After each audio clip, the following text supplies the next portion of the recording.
Hello everyone, welcome back to Ethnomusicology Explained. My name is Gavin and I am your resident internet ethnomusicologist. You know this channel doesn't shy away from the big questions. So today, let's dip our toes into the murky and controversial waters that is the origins of music. Let me start out by saying that this topic is as fascinating as it is divisive. There are many competing schools of thought on almost every component that makes up discussions about the origins of music. Why do we even have music today? What purpose did music serve in early Sapiens? What would we even consider to be the music of early Sapiens? What are the defining parameters of music? This last question has been a thorn in the side of ethnomusicologists since the discipline began as comparative musicology or ethnic musicology over 100 years ago. What is music? The short answer, nobody actually knows. What I mean by that is that there is no universally accepted definition of what music is. Definitions are typically the purview of dictionaries, but in these authoritative language texts, you'll find little more than vagaries. The Oxford English Dictionary states that music is the art or science of combining vocal or instrumental sounds to produce beauty of form, harmony, melody, rhythm, expressive content, etc. Other dictionaries present somewhat similar entries that indicate that music is defined in association with a typically Western understanding of form, tonality, and aesthetics. But of course, as ethnomusicologists, we shouldn't turn to general language dictionaries for our scholarly needs. Music is, well, it depends who you ask. Music is art. Music is entertainment. Music is fun. Music is serious.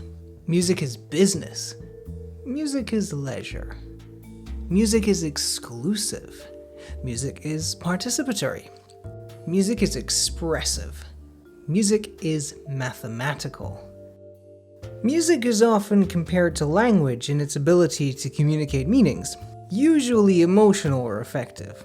This metaphor may be extended by imagining that we visit a new linguistic domain, one in which we do not speak the local lingua franca. Would we be able to understand that language? No. Would we be able to understand that the utterances from the mouths of the locals is language? In all likelihood, probably yes. While it's unlikely that throat singing, for example, would move the average Anglo-American to tears, or that melancholic Western pop ballads would do the same in rural Mongolia, although with globalization and the internet this is becoming more probable, the question becomes why? Or indeed, why not? We are raised to understand what music is, and what music is to one culture may not be the same to another. The point here is that although similarities occur between cultures, music to one can seem alien and unfamiliar to the other. But regardless of these cultural differences, most people from most cultures can identify music when they hear it, even if it sounds alien to them. Most musics of the world share some common properties, such as the conception of musicality, the existence of tradition, specific functions of music, such as those sung by mothers to their infants, children's songs, songs of union, songs of aggression, songs of worship, etc. Certain cultures and groups will have specific rules about what is allowed and what is not allowed to be called music, if indeed they have a word for a Western conception of music as its sonorous audibilities. So while definitions frustratingly elude us, what we do have is consensus. This is music, and this is not music. But I don't want to get too bogged down in the weeds with this. All of this is to say that any discussion on the origins of music should be afforded with a certain definitional ambiguity. So let's return to some of these questions. Why do we have music today? What purpose did music serve early sapiens? And what would we even consider to be the music of early sapiens? The most basic answer would be that we have music today as a result of something akin to a proto-music that developed at some point in our ancient history. It's likely that the earliest forms of what we could understand as music, in an incredibly rudimentary form, would have been vocal music. It's commonly understood among the scholarly community that musical vocalizations significantly predate any record of musical instruments, such as the bone flutes found in European caves from around about 40,000 years ago. So the next logical question is, how and why did music develop? Given that musical activities without musical instruments don't leave behind much evidence in the historical record, I should be clear that whatever comes next in the video is largely speculation. Despite the protests of evolutionary musicologists or biomusicologists, it's unlikely that we will ever have conclusive proof about how and why music developed.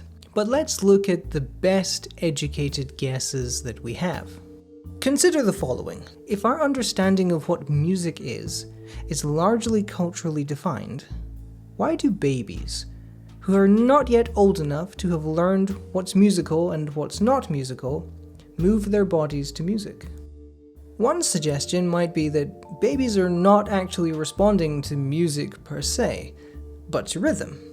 Rhythm appears to be the anomaly. While other musical components must, generally speaking, be learned before heard as musical, rhythm, it would appear, does not. Or at least that's the appearance. Rhythm is intimately linked with human movement and as a result appears to be hardwired into us. Babies, therefore, can respond to this pattern and in some cases entrain with it. They do not, however, respond to any other musical components such as harmonic changes in a way that would suggest universal, as in non-cultural, musical understanding, such as emotional responses. Some recent theories suggest that we may have developed our rhythmic tendencies from our ability to walk upright. Some modern primates regularly, albeit for brief periods, utilize bipedal motion when gathering or foraging. It allows them to use their hands to pick fruit or to hold more items. It's possible that our ancient ancestors eventually replaced their four-limbed walking with a kind of two-limbed walking to retain this advantage. It's no secret that early humans were nomadic, to one degree or another. Collective footfall of a group naturally entrains to a select number of dominant rhythms. Even today, our gaits slip in and out of synchronicity with those whom we are walking with. Such synchronicity could have helped to strengthen social bonds between group members. It's also interesting to note that the average meter of footfall across the world closely resembles the window of meters that is utilized by most of the world's music, between 75 and 125 beats or steps per minute. While this may be a coincidence, it certainly helps us to embody our music in physical manifestations such as dancing and other potentially interpersonal bond-strengthening rituals. Another theory is known as musi-language, or vocal grooming. There is some speculation that musicality may have developed prior to our more frequently discussed universally human trait, that of language, given that the ability to arrange and rearrange patterns of sound would have been a prerequisite to speech. One approach suggests that early hominids developed a form of semi-ritualistic collective vocalizations, what some scholars have referred to as vocal grooming. This collectivized vocalizing may have helped individuals to strengthen community bonds when bands of hominids became too large to individually groom and clean every member. Music language serves as a progenitor to both music and speech, and it's considered to be the result of our need to express a more extensive and nuanced range of emotions as our brains and cultures became more complex. As Yuval Noah Harari notes in Sapiens, something changed in the human brain between around 70 to 30,000 years ago, allowing us to think abstractly. Instead of being able to create a sound that meant danger, lion, we could more accurately articulate where and when the possible danger of a lion may be present under particular circumstances in the future. No one knows why this change occurred, but it supports the idea that language and music were both developed in response to this new ability for more complex and abstract thought. But while biology and evolution are important components in understanding how and why we might have come to have music, we can't ignore the influence of early human culture. Humans have shown a remarkable capacity for expansion, covering the globe in an evolutionary blink of an eye. But this expansion inevitably leads to conflict. Conflict and displays of power are not unusual in the animal kingdom, so it might be reasonable to suggest a form of proto-music, that is, shouting, rhythmic chanting, the banging of sticks and stones, or feet, or clapping hands, or striking body parts, may have played a role in the conquest of land. This may have become codified into performative rituals around conflict.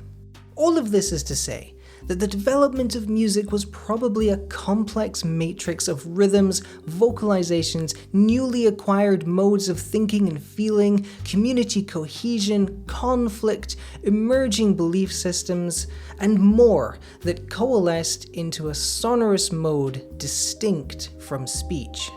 It is entirely possible that music convergently evolved through any combination of these avenues, or perhaps some that have not yet been considered, in different parts of the world in response to different needs. And there you have it, the origins of music, or at least our best guesses. If you're interested in this topic, many of the ideas discussed in this video came from the following texts: The Origins of Music, edited by Nils, Wallin, Bjorn, Merker, and Stephen Brown; The Study of Ethnomusicology, 33 Discussions by Bruno Netl; and Sapiens, A Brief History of Humankind by Yuval Noah Harari. If you have any questions or comments, then feel free to post in the comments section below, and you can find me on Facebook. If you want to keep learning about ethnomusicology, musicology, or music in general, then you know what to do. Don't forget to subscribe, and as always, I will see you soon.